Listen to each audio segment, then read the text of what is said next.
بسم الله الرحمن الرحيم. يا أيها الناس اتقوا ربكم الذي خلقكم من نفس واحدة وخلق منها زوجها وبث منهما رجالا كثيرا ونساء،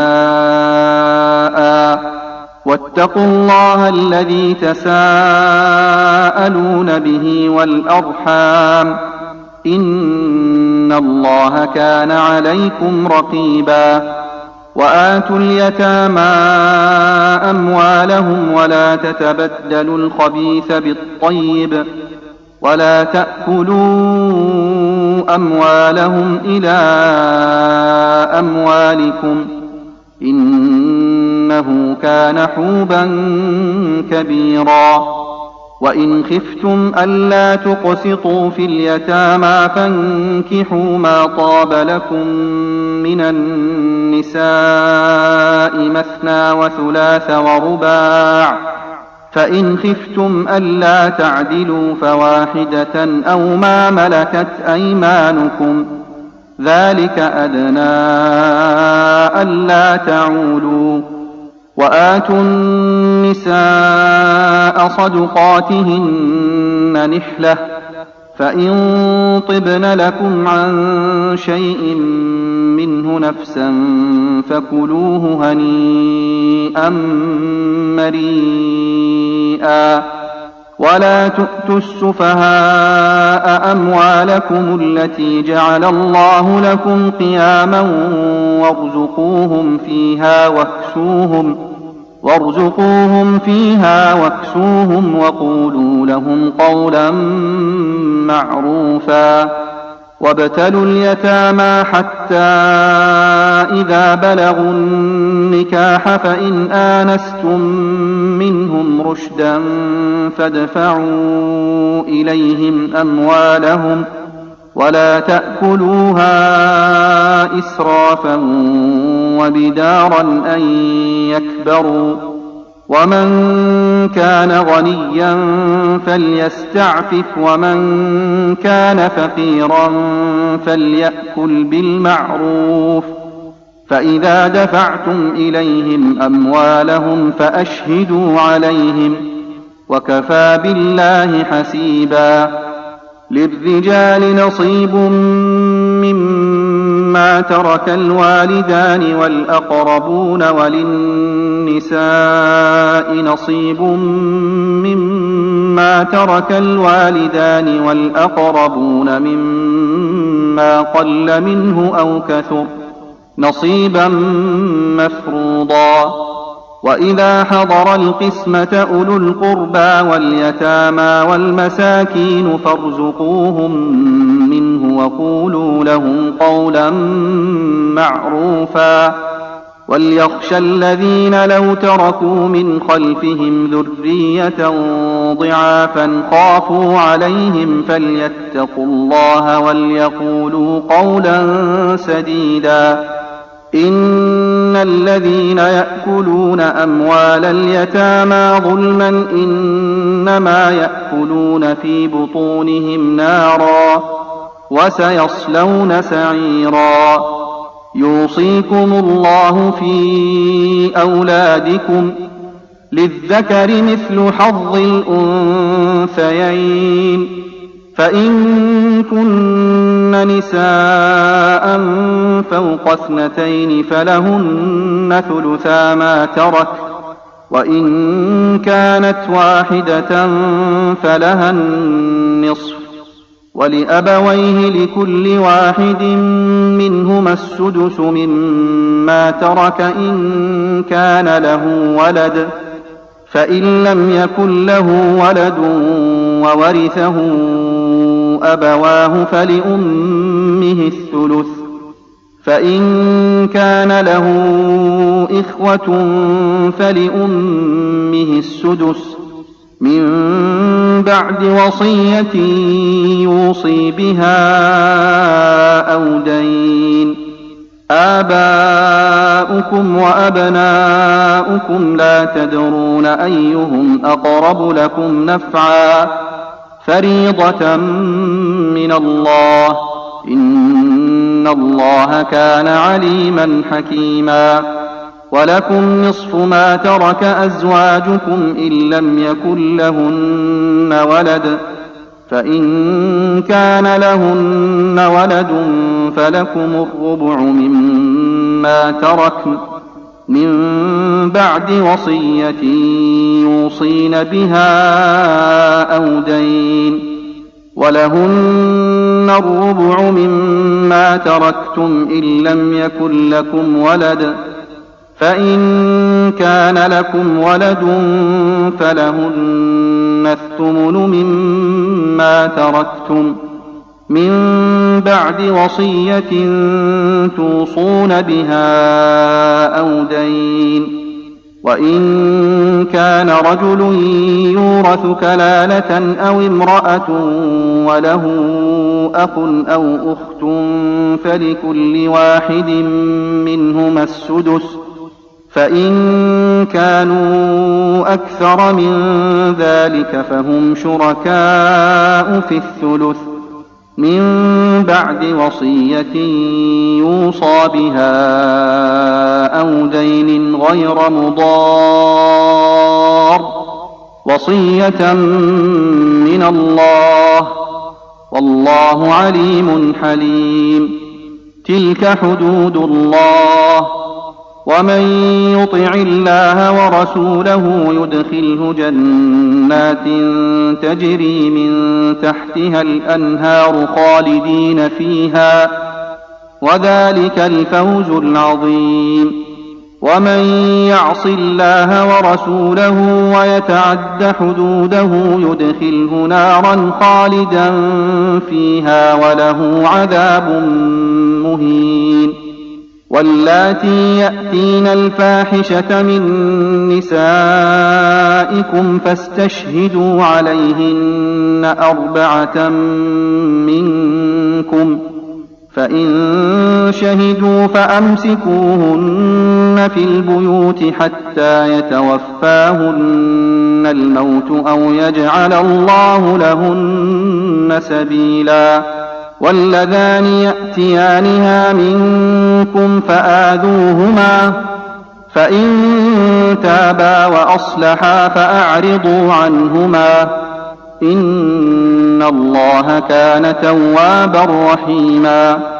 إنما التوبة على الله للذين يعملون السوء بجهالة ثم يتوبون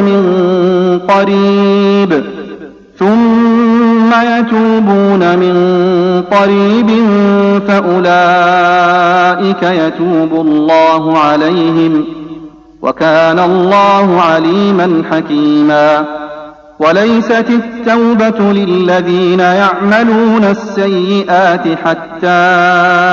إذا حضر أحدهم الموت قال إني تبت الآن ولا الذين يموتون وهم كفار أولئك أعتدنا لهم عذابا أليما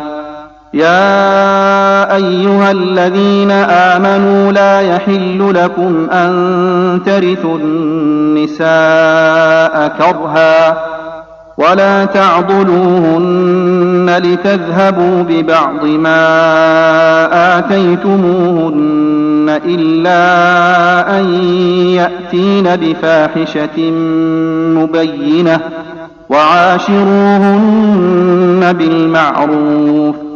فإن كرهتموهن فعسى أن تكرهوا شيئا ويجعل الله فيه خيرا كثيرا وإن أردتم استبدال زوج مكان زوج وآتيتم إحداهن قنطارا فلا تأخذوا منه شيئا أتأخذونه بهتانا وإثما مبينا وكيف تأخذونه وقد أفضى بعضكم إلى بعض وأخذن منكم ميثاقا غليظا ولا تنكحوا ما نكح آباؤكم من النساء إلا ما قد سلف إنه كان فاحشة ومقتا وساء سبيلا حرمت عليكم أمهاتكم وبناتكم وأخواتكم وعماتكم وخالاتكم وبنات الأخ وبنات الأخت وأمهاتكم اللاتي أرضعنكم وأخواتكم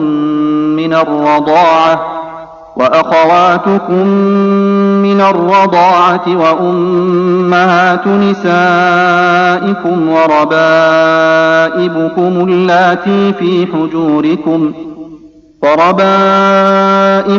اللاتي في حجوركم من نسائكم اللاتي دخلتم بهن فإن لم تكونوا دخلتم بهن فلا جناح عليكم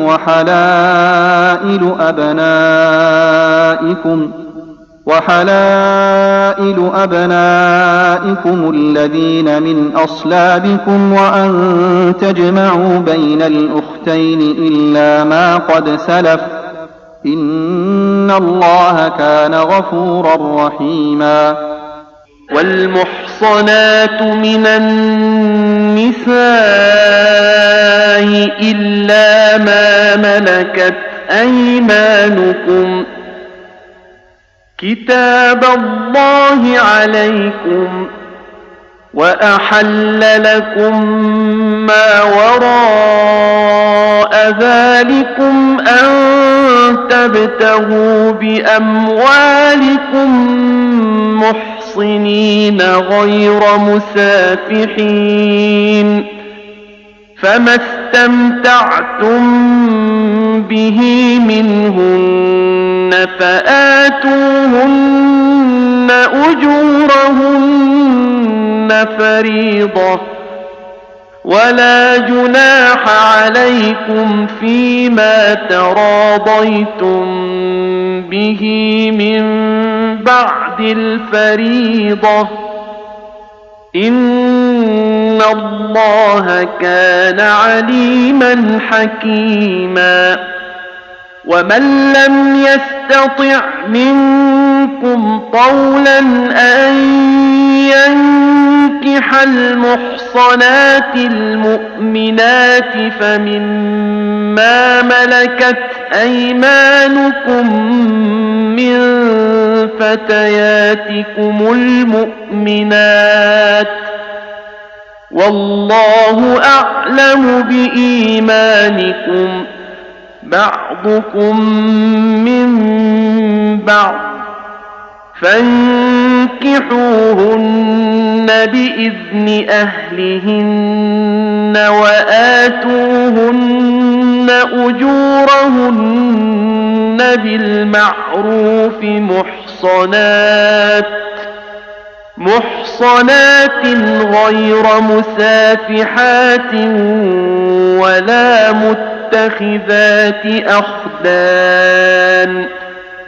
فإذا أحصن فإن أتين بفاحشة فعليهن نصف ما على المحصنات من العذاب ذلك لمن خشي العنة منكم وأن تصبروا خير لكم والله غفور رحيم يريد الله ليبين لكم ويهديكم سنن الذين من قبلكم ويتوب عليكم والله عليم حكيم والله يريد أن يتوب عليكم ويريد الذين يتبعون الشهوات أن تميلوا ميلا عظيما يريد الله أن يخفف عنكم وخلق الإنسان ضعيفا يا أيها الذين آمنوا لا تأكلوا أموالكم بينكم بالباطل إلا أن تكون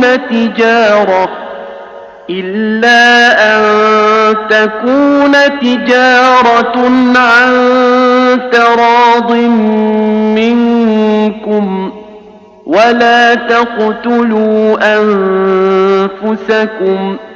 إن الله كان بكم رحيما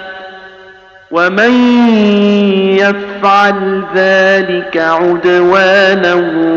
وظلما فسوف نصليه نارا وكان ذلك على الله يسيرا إن تجتنبوا كبائر ما تنهون عنه نكفر عنكم سيئاتكم وندخلكم مدخلا كريما ولا تتمنوا ما فضل الله به بعضكم على بعض للرجال نصيب مما اكتسبوا وللنساء نصيب مما اكتسبن واسألوا الله من فضله إن الله كان بكل شيء عليما ولكل جعلنا موالي مما ترك الوالدان والأقربون والذين عاقدت أيمانكم فآتوهم نصيبهم إن الله كان على كل شيء شهيدا الرجال قوامون على النساء بما فضل الله بعضهم على بعض وبما أنفقوا من أموالهم فالصالحات قانتات حافظات للغيب بما حفظ الله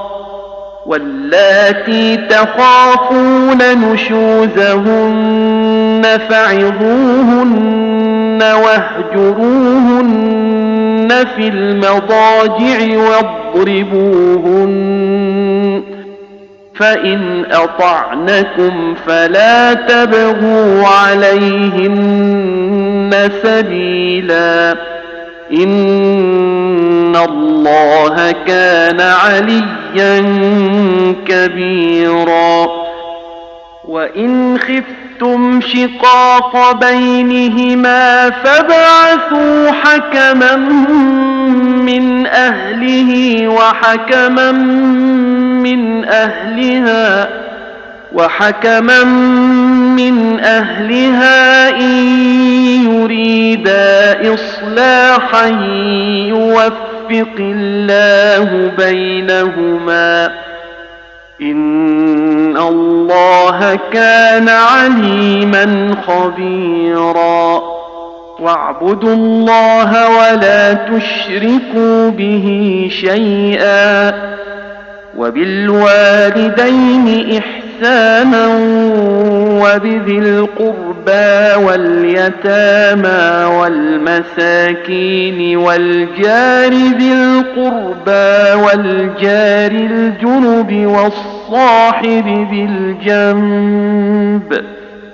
والصاحب بالجنب وابن السبيل وما ملكت أيمانكم إن الله لا يحب من كان مختالا فخورا الذين يبخلون ويأمرون الناس بالبخل ويكتمون ما آتاهم الله من فضله وأعتدنا للكافرين عذابا مهينا والذين ينفقون أموالهم رئاء الناس ولا يؤمنون بالله ولا باليوم الآخر ومن يكن الشيطان له قرينا فساء قرينا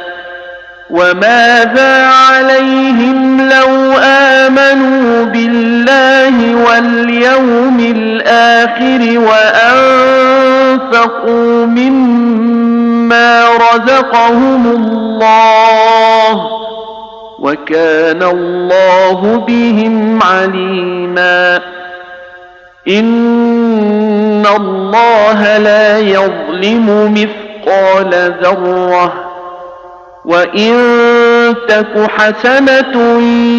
يضاعفها ويؤت من لدنه أجرا عظيما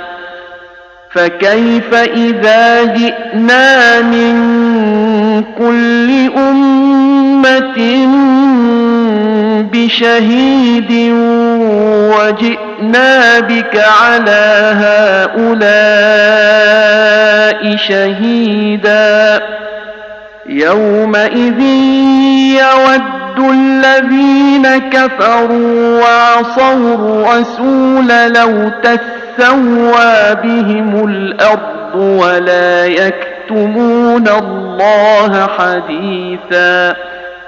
يا أيها الذين آمنوا لا تقربوا الصلاة وأنتم سكارى حتى تعلموا ما تقولون ولا جنبا إلا عابري سبيل حتى تغتسلوا وإن كنتم مرضى أو على سفر أو جاء أحد منكم من الغائط أو لامستم النساء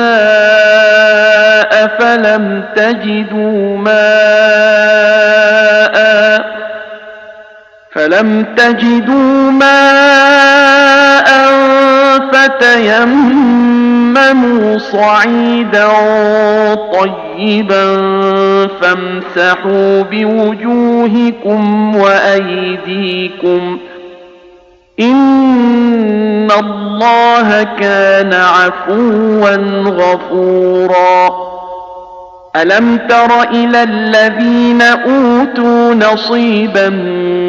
من الكتاب يشترون الضلالة ويريدون أن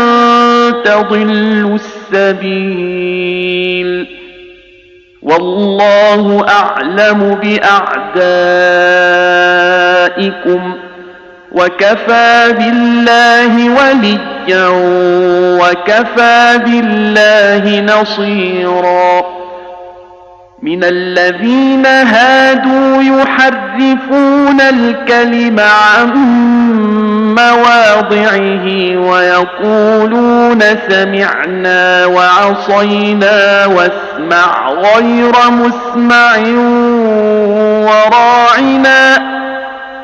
وراعنا ليا بألسنتهم وطعنا في الدين ولو أنهم قالوا سمعنا وأطعنا واسمع وانظرنا لكان خيرا لهم وأقوم ولكن لعنهم الله بكفرهم فلا يؤمنون إلا قليلا يا أيها الذين أوتوا الكتاب آمنوا بما نزلنا مصدقا لما معكم من قبل أن نطمس وجوها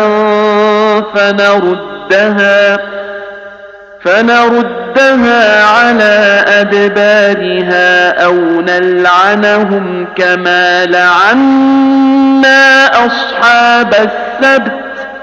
وكان أمر الله مفعولا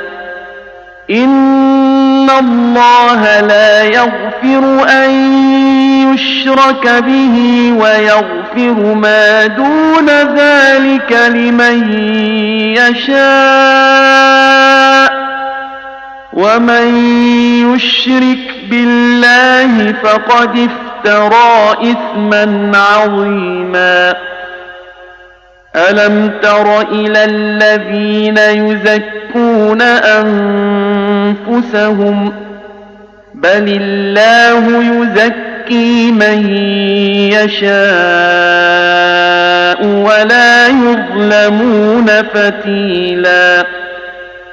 انظر كيف يفترون على الله الكذب وكفى به إثما مبينا ألم تر إلى الذين أوتوا نصيبا من الكتاب يؤمنون بالجبت والطاغوت ويقولون للذين كفروا هؤلاء يهدى من الذين آمنوا سبيلا أولئك الذين لعنهم الله ومن يلعن الله فلن تجد له نصيرا أم لهم نصيب من الملك فإذا لا يؤتون الناس نقيرا أم يحسدون الناس على ما آتاهم الله من فضله فقد آتينا آل إبراهيم الكتاب والحكمة وآتيناهم ملكا عظيما فمنهم من آمن به ومنهم من صد عنه وكفى بجهنم سعيرا إن الذين كفروا بآياتنا سوف نصليهم نارا كلما نضجت جلودهم بدلناهم جلودا غيرها ليذوقوا العذاب إن الله كان عزيزا حكيما والذين آمنوا وعملوا الصالحات سندخلهم جنات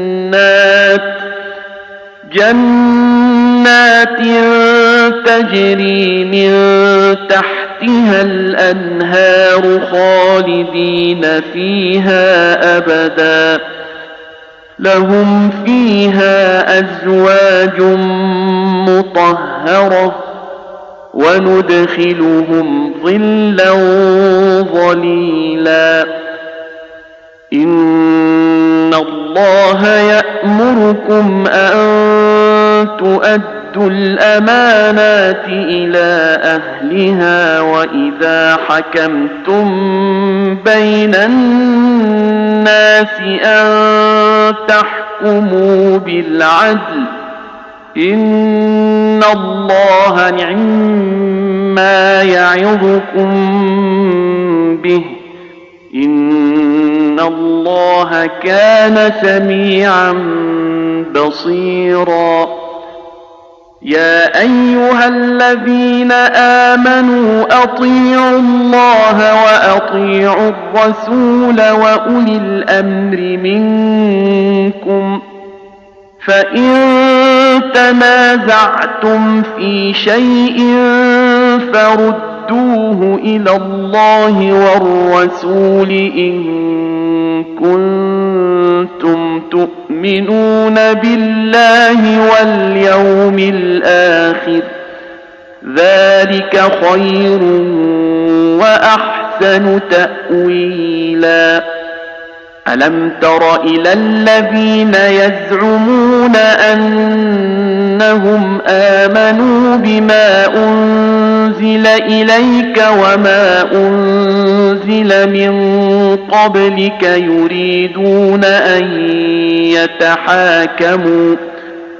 يريدون أن يتحاكموا إلى الطاغوت وقد أمروا أن يكفروا به ويريد الشيطان أن يضلهم ضلالا بعيدا وإذا قيل لهم تعالوا إلى ما أنزل الله وإلى الرسول رأيت المنافقين يصدون عنك صدودا فكيف إذا أصابتهم مصيبة بما قدمت أيديهم ثم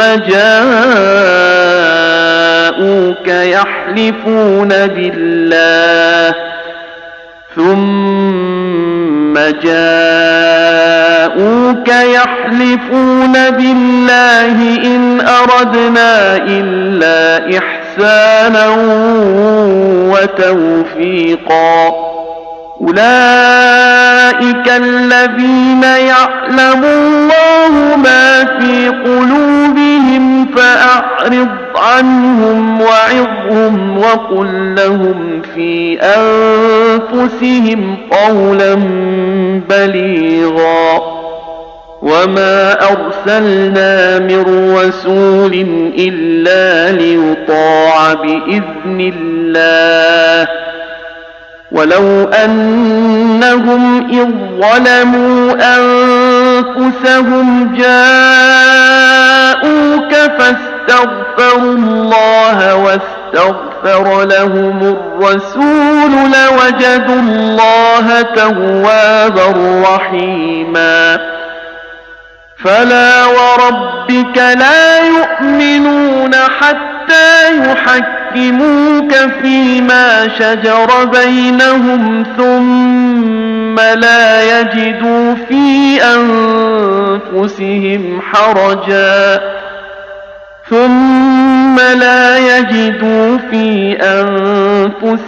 حرجا مما قضيت ويسلموا تسليما ولو أنا كتبنا عليهم أن اقتلوا أنفسكم أو اخرجوا من دياركم ما فعلوه إلا قليل منهم ولو أنهم فعلوا ما يوعظون به لكان خيرا لهم وأشد تثبيتا وإذا لآتيناهم من لدنا أجرا عظيما ولهديناهم صراطا مستقيما ومن يطع الله والرسول فأولئك مع الذين أنعم الله عليهم من النبيين والصديقين والشهداء والصالحين وحسن أولئك رفيقا ذلك الفضل من الله وكفى بالله عليما يا أيها الذين آمنوا خذوا حذركم فانفروا ثبات أو انفروا جميعا وإن منكم لمن ليبطئن فإن أصابتكم مصيبة قال قد أنعم الله علي إذ لم أكن معهم شهيدا ولئن أصابكم فضل من الله ليقولن كأن لم يكن بينكم وبينه مودة يا ليتني كنت معهم فأفوز فوزا عظيما فليقاتل في سبيل الله الذين يشرون الحياة الدنيا بالآخرة ومن يقاتل في سبيل الله فيقتل أو يغلب فسوف نؤتيه أجرا عظيما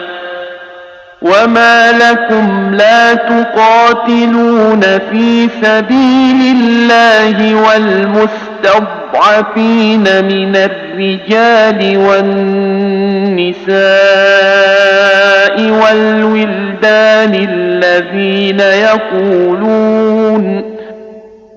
الذين يقولون ربنا أخرجنا من هذه القرية الظالم أهلها واجعل لنا من لدنك وليا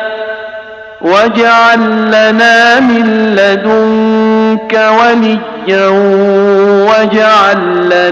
من لدنك نصيرا الذين آمنوا يقاتلون في سبيل الله والذين كفروا يقاتلون في سبيل الطاغوت فقاتلوا أولياء الشيطان إن كيد الشيطان كان ضعيفا ألم تر إلى الذين قيل لهم كفوا أيديكم وأقيموا الصلاة وآتوا الزكاة فلما كتب عليهم القتال إذا فريق منهم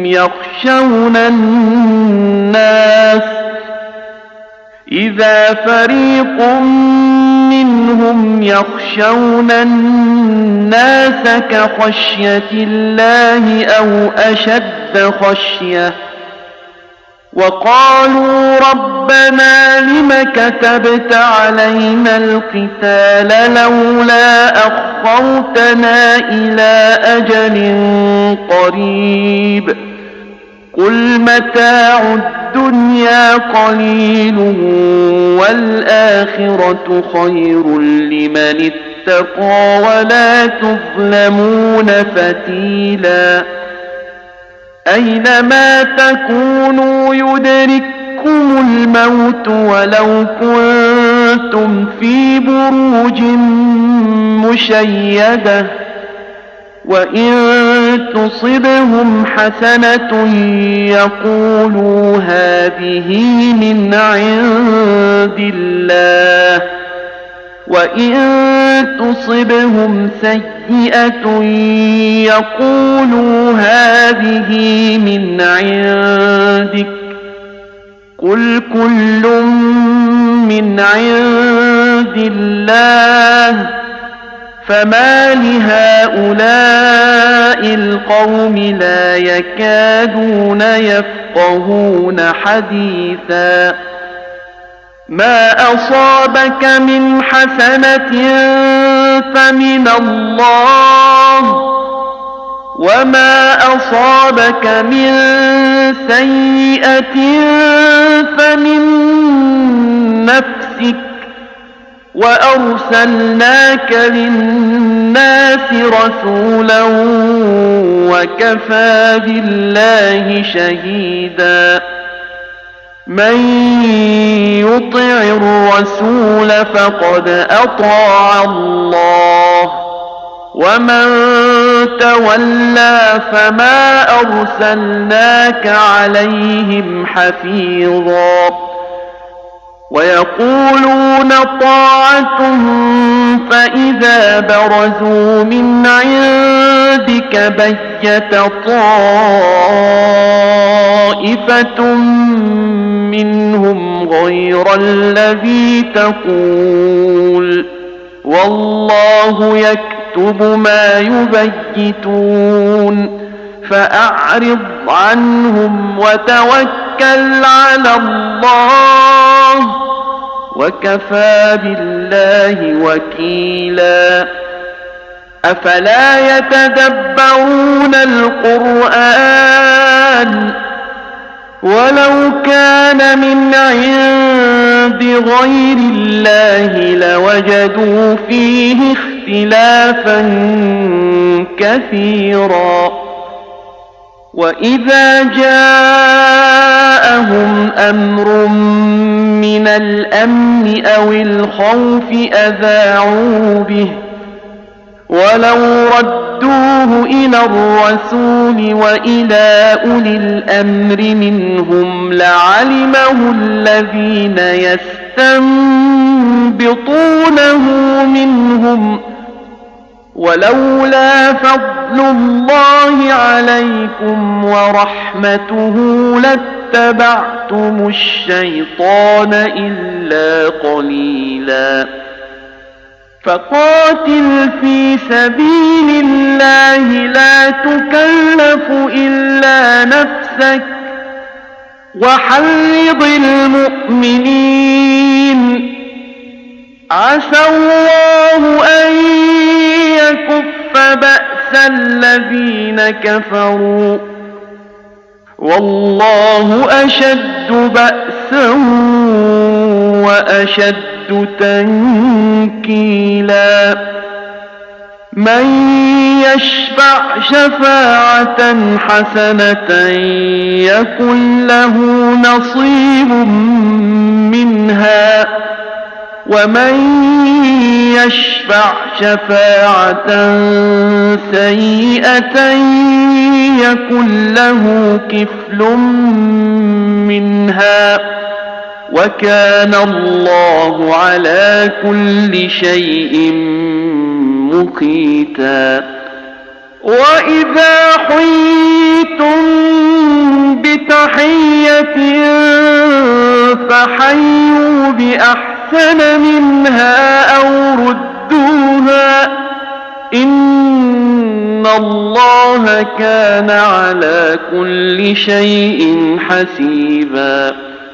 الله لا إله إلا هو ليجمعنكم إلى يوم القيامة لا ريب فيه، ومن أصدق من الله حديثا. فما لكم في المنافقين فئتين والله أركسهم بما كسبوا، أتريدون أن تهدوا من أضل الله، ومن يضلل الله فلن تجد له سبيلا ودوا لو تكفرون كما كفروا فتكونون سواء فلا تتخذوا منهم أولياء حتى يهاجروا في سبيل الله فإن تولوا فخذوهم واقتلوهم حيث وجدتموهم ولا تتخذوا منهم وليا ولا نصيرا إلا الذين يصلون إلى قوم بينكم وبينهم ميثاق أو جاءوكم حصرت صدورهم أن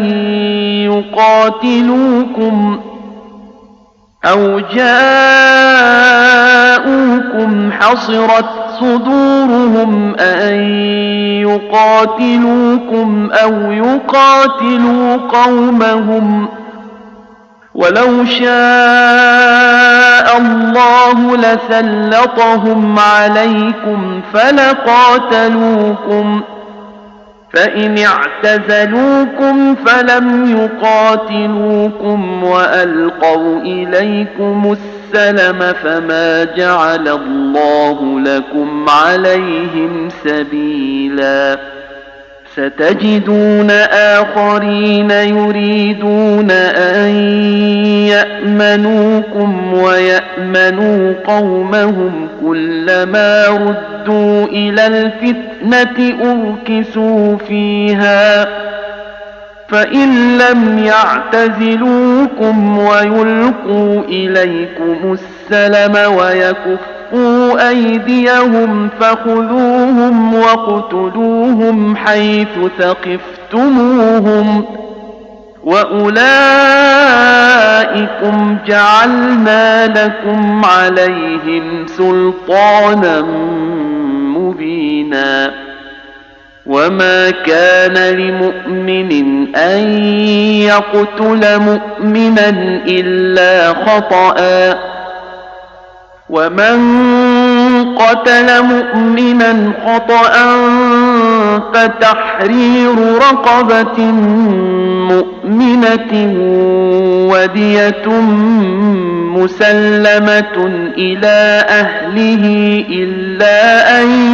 يصدقوا فإن كان من قوم عدو لكم وهو مؤمن فتحرير رقبة مؤمنة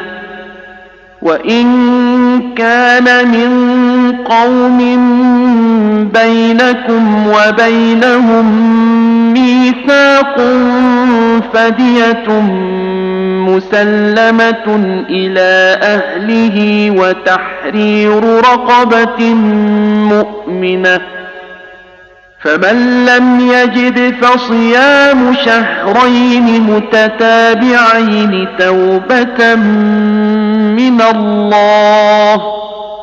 وكان الله عليما حكيما ومن يقتل مؤمنا متعمدا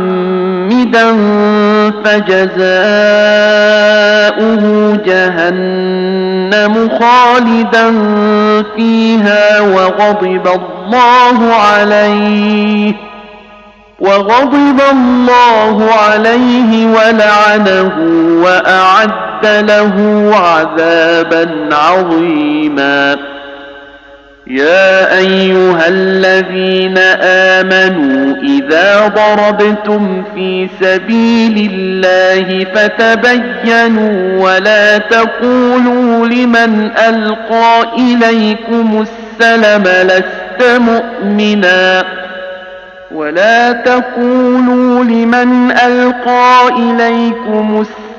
لست مؤمنا تبتغون عرض الحياة الدنيا فعند عند الله مغانم كثيرة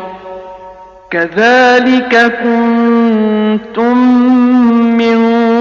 قبل فمن الله عليكم فتبينوا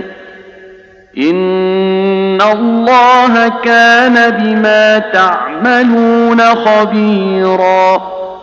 لا يستوي القاعدون من المؤمنين غير أولي الضرر والمجاهدون في سبيل الله بأموالهم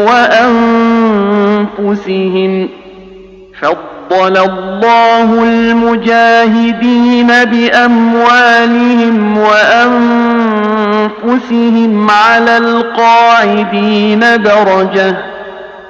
وكلا وعد الله الحسنى وفضل الله المجاهدين على القاعدين أجرا عظيما درجات منه ومغفرة ورحمة وكان الله غفورا رحيما إن الذين توفاهم الملائكة ظالمي أنفسهم قالوا فيم كنتم قالوا كنا مستضعفين في الأرض قالوا ألم تكن أرض الله واسعة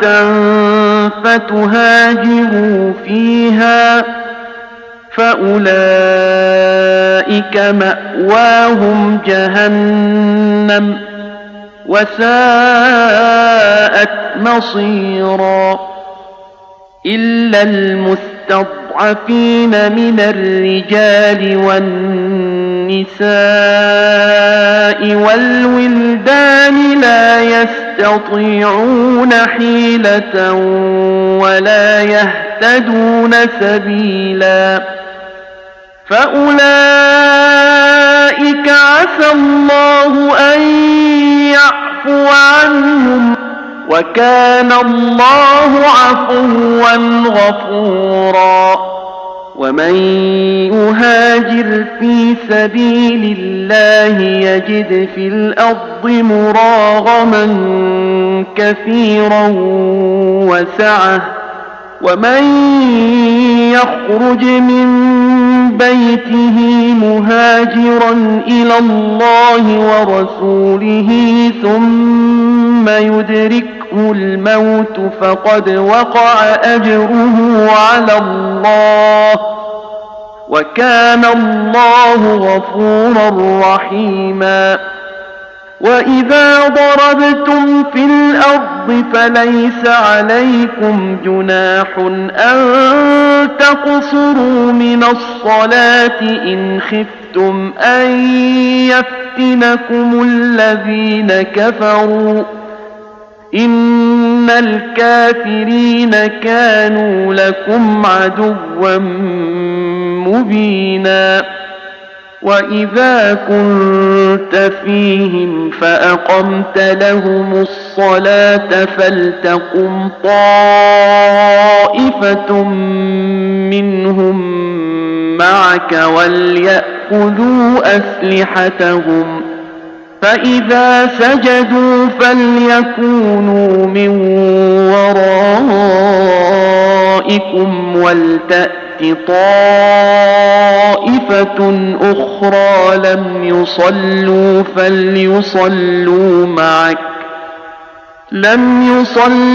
فليصلوا معك وليأخذوا حذرهم وأسلحتهم ود الذين كفروا لو تغفلون عن أسلحتكم وأمتعتكم فيميلون عليكم ميلة واحدة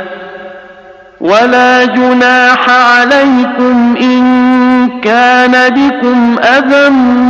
من مطر أو كنتم مرضى أو كنتم مرضى أن تضعوا أسلحتكم وخذوا حذركم إن الله أعد للكافرين عذابا مهينا فإذا قضيتم الصلاة فاذكروا الله قياما وقعودا وعلى جنوبكم فإذا اطمأننتم فأقيموا الصلاة إن الصلاة كانت على المؤمنين كتابا موقوتا ولا تهنوا في ابتغاء القوم إن تكونوا تألمون فإنهم يألمون كما تألمون وترجون من الله ما لا يرجون وكان الله عليما حكيما إنا أنزلنا إليك الكتاب بالحق لتحكم بين الناس بما أراك الله ولا تكن للخائنين خصيما واستغفر الله إن الله كان غفورا رحيما ولا تجادل عن الذين يختانون أنفسهم إن الله لا يحب من كان خوانا أثيما يستخفون من الناس ولا يستخفون من الله وهو معهم إذ يبيتون ما لا يرضى من القول وكان الله بما يعملون محيطا ها أنتم هؤلاء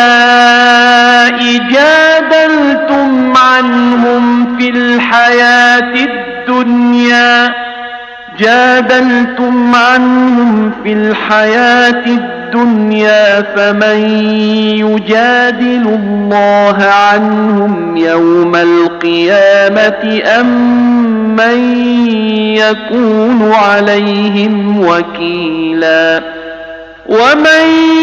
يعمل سوءا أو يظلم نفسه ثم يستغفر الله يجد الله غفورا رحيما ومن يكسب إثما فإنما يكسبه على نفسه وكان الله عليما حكيما ومن يكسب خطيئة أو إثما ثم يرم به بريئا فقد احتمل بهتانا وإثما مبينا ولولا فضل الله عليك ورحمته لهمت طائفة منهم أن يضلوك وما يضلون إلا أنفسهم وما يضرونك من شيء وأنزل الله عليك الكتاب والحكمة وعلمك ما لم تكن تعلم وكان فضل الله عليك عظيما لا خير في كثير من نجواهم إلا من أمر بصدقة أو معروف أو إصلاح بين الناس ومن يفعل ذلك ابتغاء مرضات الله فسوف نؤتيه أجرا عظيما ومن يشاقق الرسول من بعد ما تبين له الهدى ويتبع غير سبيل المؤمنين نوله ما تولى ونصله جهنم وساءت مصيرا إن الله لا يغفر أن يشرك به ويغفر ما دون ذلك لمن يشاء ومن يشرك بالله فقد ضل ضلالا بعيدا إن يدعون من دونه إلا إناثا وإن يدعون إلا شيطانا مريدا لعنه الله وقال لأتخذن من عبادك نصيبا مفروضا ولأضلنهم ولأمنينهم ولآمرنهم فليبتكن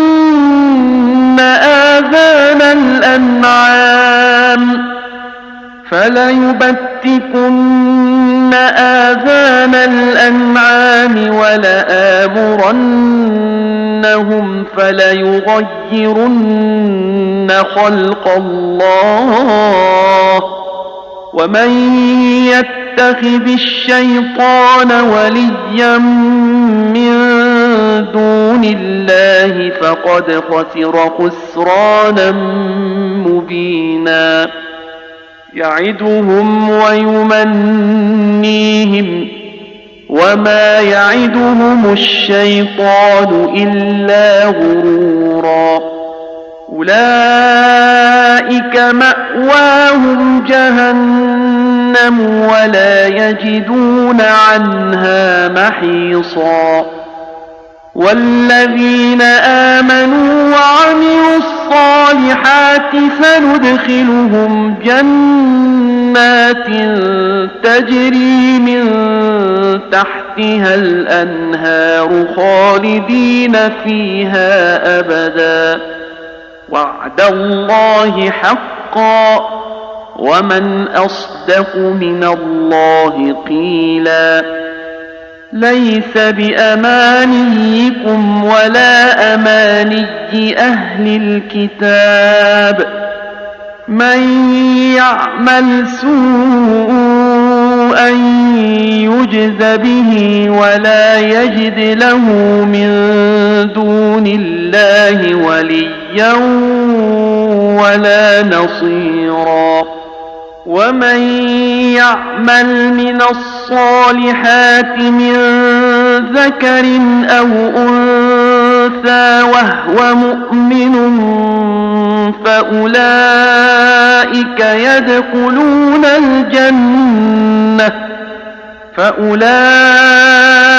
يدخلون الجنة ولا يظلمون نقيرا ومن أحسن دينا ممن أسلم وجهه لله وهو محسن واتبع ملة إبراهيم حنيفا واتخذ الله إبراهيم خليلا ولله ما في السماوات وما في الأرض وكان الله بكل شيء محيطا ويستفتونك في النساء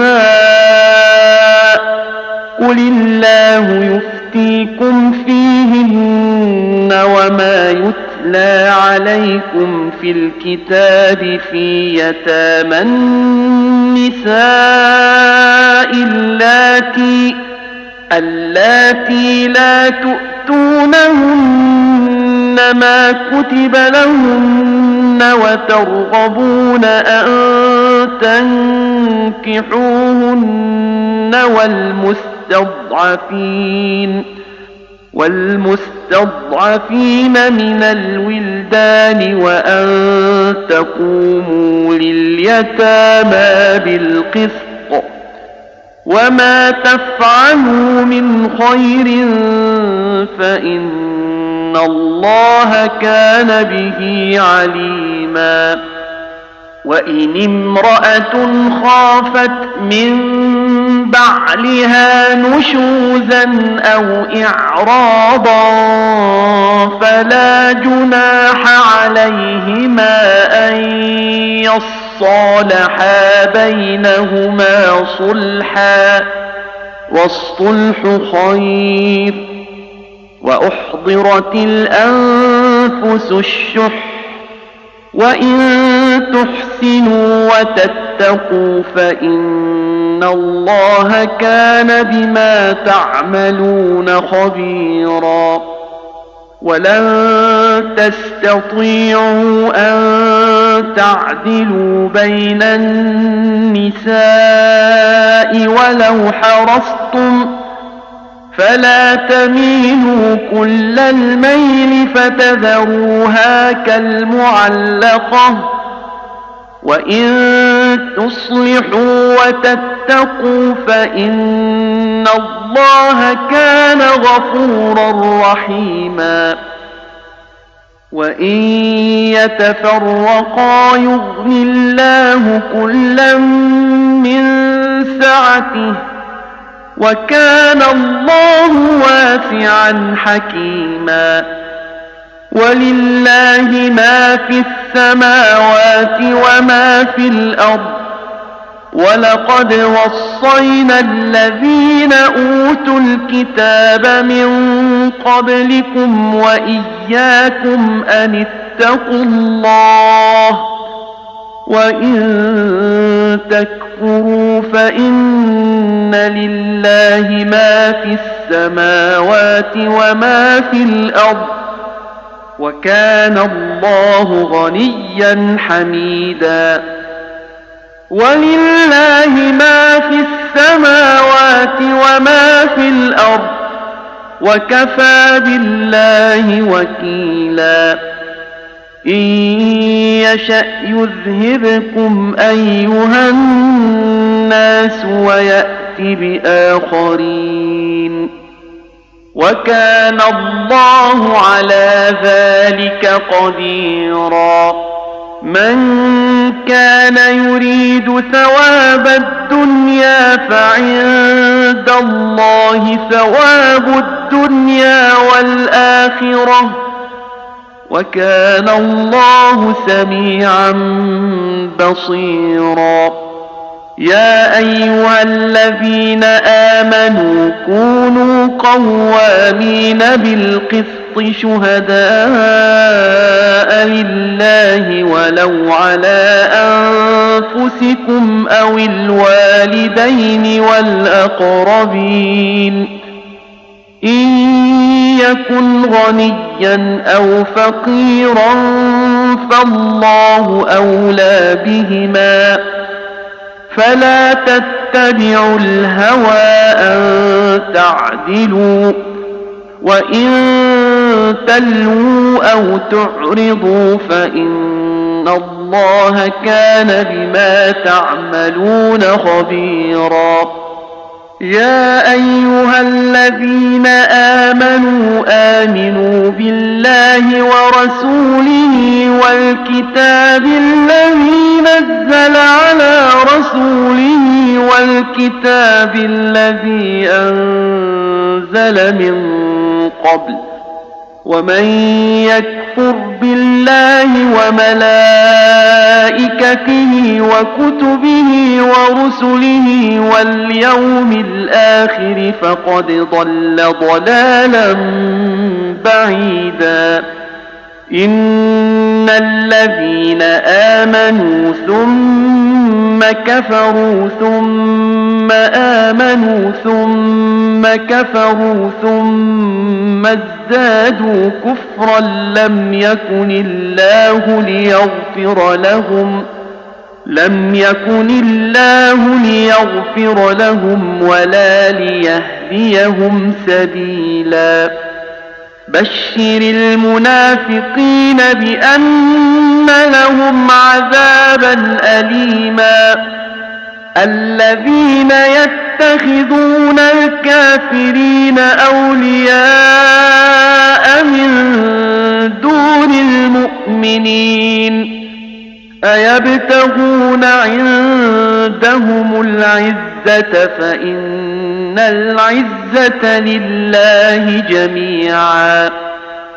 وقد نزل عليكم في الكتاب أن إذا سمعتم آيات الله يكفر بها ويستهزأ بها فلا تقعدوا معهم حتى يخوضوا في حديث غيره إنكم إذا مثلهم إن الله جامع المنافقين والكافرين في جهنم جميعا الذين يتربصون بكم فإن كان لكم فتح من الله قالوا ألم نكن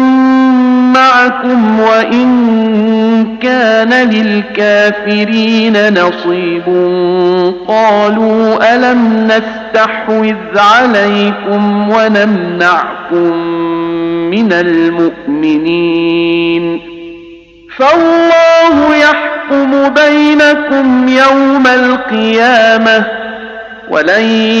يجعل الله للكافرين على المؤمنين سبيلا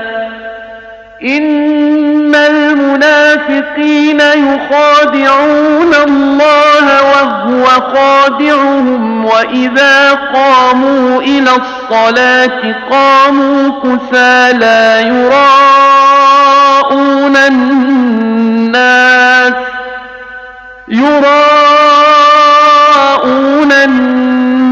ولا يذكرون الله إلا قليلا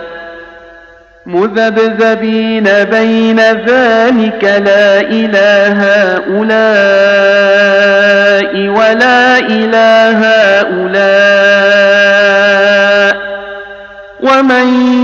يضلل الله فلن تجد له سبيلا يا أيها الذين آمنوا لا تتخذوا الكافرين أولياء من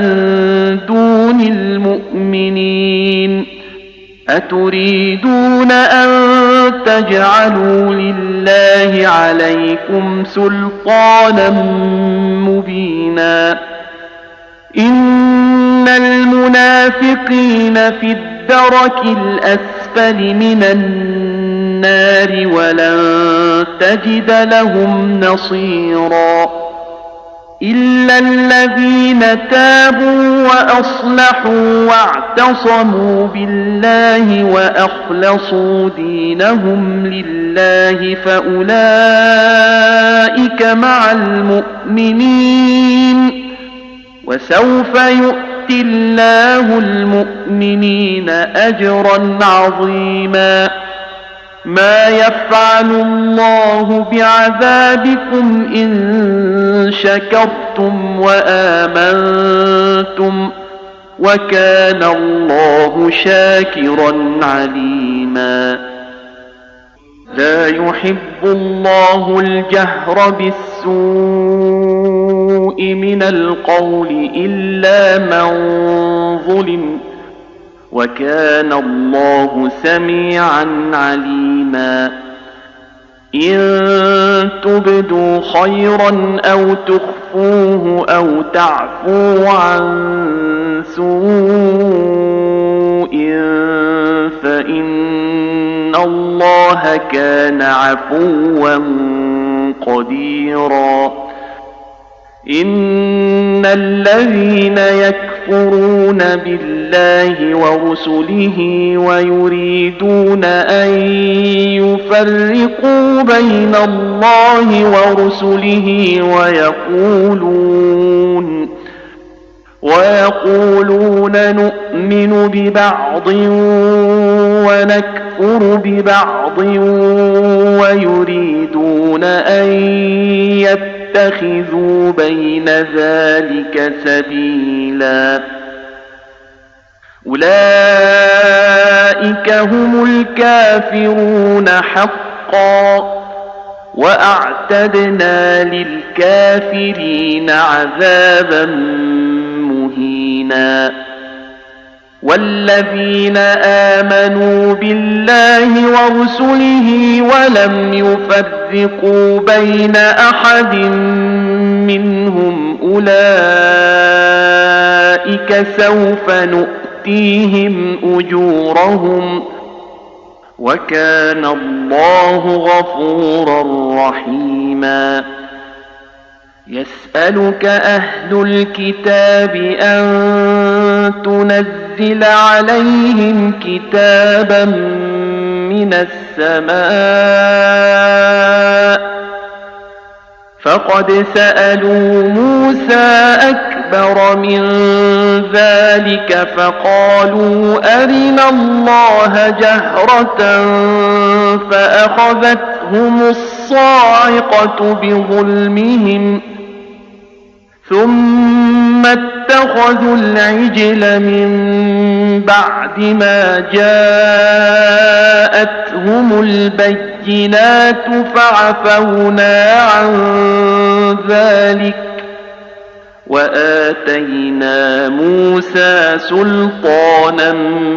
مبينا ورفعنا فوقهم الطور بميثاقهم وقلنا لهم ادخلوا الباب سجدا وقلنا لهم لا تعدوا في السبت وأخذنا منهم ميثاقا غليظا فبما نقضهم ميثاقهم وكفرهم بآيات الله وقتلهم الأنبياء بغير حق وقولهم قلوبنا غلف بل طبع الله عليها بكفرهم فلا يؤمنون إلا قليلا وبكفرهم وقولهم على مريم بهتانا عظيما وقولهم إنا قتلنا المسيح عيسى ابن مريم رسول الله وما قتلوه وما صلبوه ولكن شبه لهم وإن الذين اختلفوا فيه لفي شك منه ما لهم به من علم إلا اتباع الظن وما قتلوه يقينا بل رفعه الله إليه وكان الله عزيزا حكيما وإن من أهل الكتاب إلا ليؤمنن به قبل موته ويوم القيامة يكون عليهم شهيدا فبظلم من الذين هادوا حرمنا عليهم طيبا طيبات أحلت لهم وبصدهم عن سبيل الله كثيرا وأخذهم الربا وقد نهوا عنه وأكلهم أموال الناس بالباطل وأعتدنا للكافرين منهم عذابا أليما لكن الراسخون في العلم منهم والمؤمنون يؤمنون بما أنزل إليك وما أنزل من قبلك والمقيمين الصلاة والمؤتون الزكاة والمؤمنون بالله واليوم الآخر أولئك سنؤتيهم أجرا عظيما إنا أوحينا إليك كما أوحينا إلى نوح والنبيين من بعده وأوحينا إلى إبراهيم وإسماعيل وإسحاق ويعقوب والأسباط وعيسى وأيوب ويونس وهارون وسليمان وآتينا داود زبورا ورسلا قد قصصناهم عليك من قبل ورسلا لم نقصصهم عليك وكلم الله موسى تكليما رسلا مبشرين ومنذرين لئلا يكون للناس على الله حجة بعد الرسل وكان الله عزيزا حكيما لكن الله يشهد بما أنزل إليك أنزله بعلمه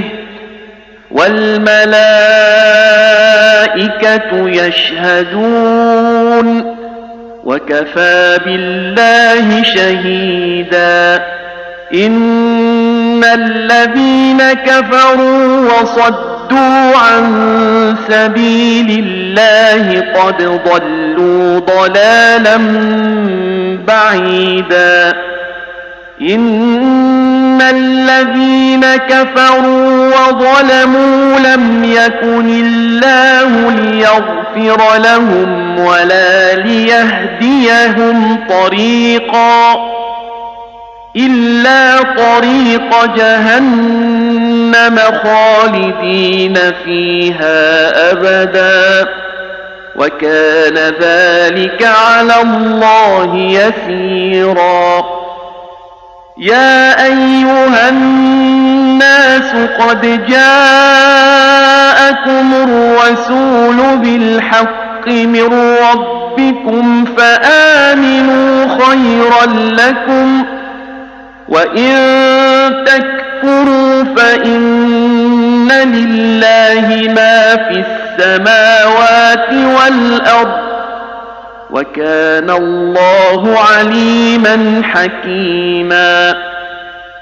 يا أهل الكتاب لا تغلوا في دينكم ولا تقولوا على الله إلا الحق إنما المسيح عيسى بن مريم رسول الله وكلمته ألقاها إلى مريم وروح منه فآمنوا بالله ورسله ولا تقولوا ثلاثة انتهوا خيرا لكم إنما الله إله واحد سبحانه أن يكون له ولد له ما في السماوات وما في الأرض وكفى بالله وكيلا لئن يستنكف المسيح أن يكون عبدا لله ولا الملائكة المقربون ومن يستنكف عن عبادته ويستكبر فسيحشرهم إليه جميعا فأما الذين آمنوا وعملوا الصالحات فيوفيهم أجورهم ويزيدهم من فضله وأما الذين استنكفوا واستكبروا فيعذبهم عذابا أليما ولا يجدون لهم من دون الله وليا ولا نصيرا يا أيها الناس قد جاءكم برهان من ربكم وأنزلنا إليكم نورا مبينا فأما الذين آمنوا بالله واعتصموا به فسيدخلهم في رحمة منه وفضل ويهديهم إليه صراطا مستقيما يستفتونك قل الله يفتيكم في الكلالة إن امرؤ هلك ليس له ولد وله أخت فلها نصف ما ترك وهو يرثها إن لم يكن لها ولد فإن كانت اثنتين فلهما الثلثان مما ترك وإن كانوا إخوة رجالا ونساء فللذكر مثل حظ الأنثيين يبين الله لكم أن تضلوا والله بكل شيء عليم